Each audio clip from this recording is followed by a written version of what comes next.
Hello guys, welcome back to my channel. So meron tayong aayusin ngayon na isang solar power inverter. So ito yung China made lang. So ang problema nito ay nasira yung primary supply niya. So dahil pumasok yung butiki dyan, so nag short circuit. So ang bumigay dyan is yung MOSFET. So ngayon, nadamay na din yung fuse niya. So kadalasan pag nag-short yung MOSFET, nasisira na din yung fuse niya. So ito yung MOSFET na tinanggal natin. So ayan, IPA040N06N 60 volts. So nahihirapan ako maghanap nito. So ngayon nag-replace na lang ako ng iba dyan. So ngayon ikanabit na natin dyan at so susubukan na nating lagyan ng power supply. So ang gamit nating power supply dito, ang gagamitin ko ay yung sa battery charger lang. So 12 volts. Kasi yung supply nito is 12 volts eh. So for temporary lang yung gagamitin natin dyan na power supply para sa 12 volts na input. So ayan, clip na lang natin. Tapos try nating paganahin. So nakataob pa yan. So makikita na lang natin dyan na kung okay na yung unit.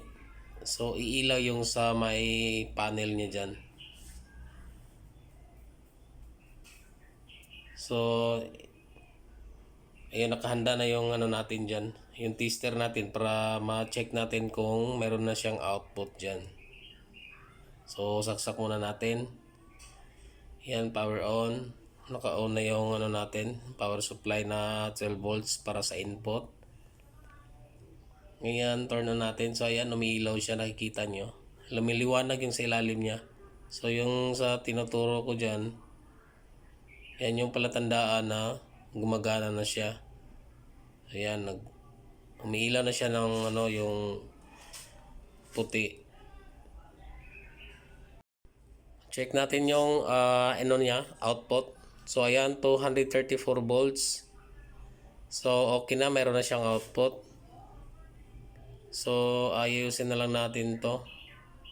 Isasara na lang natin, tapos pagganahin natin ulit para makita na nakaano talaga yung sa panel niya, kung gumagana na siya. So ayan, ito yung mga pinalitan natin. So ayan, yung katulad natin dyan na nakaano sa unang ano natin dyan sa entrada. Tapos ito yung pinalit natin, 55NF06.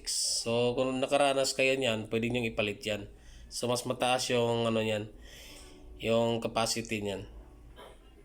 So ayan na siya, gumamit na lang tayo ng charger. So test lang natin kung meron siyang output dyan. So ayan guys, salamat sa panonood. Sana ay may natutunan kayo sa video ito. Paalam at saka God bless po sa ating lahat.